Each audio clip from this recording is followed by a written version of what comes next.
5 years ago, a modern day inquisition was imposed upon us through the medical system. The really bizarre thing about it is that we still can't talk about it.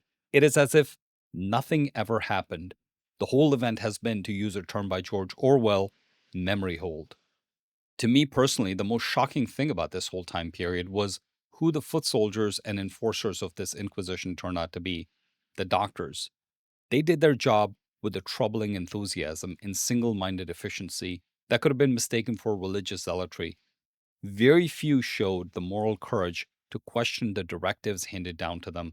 I could have never imagined this as a possibility. As a doctor, surgeon, published researcher, graduate of an Ivy League medical school with a degree in genetics and cell biology, I can only hope that I live in a free society where I am allowed to give a passing opinion about medical topics.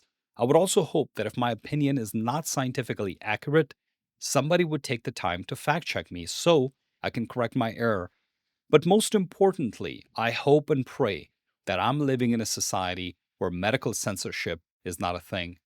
A lot of extraordinary scientific claims were made through the medical system during the medical inquisition of 2020, which insisted that everybody must comply because we all must follow the science.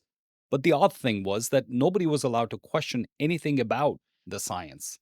Anybody who deviated even a little bit from the official narrative was, to use another term from George Orwell, unpersoned.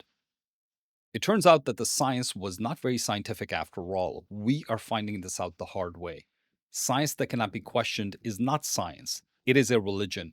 Science cannot exist without skepticism. The medical system confidently assured people repeatedly that a certain substance was well tested, that it was safe, that it was effective. Hundreds of millions of people were coerced and forced to take this certain substance against their wishes.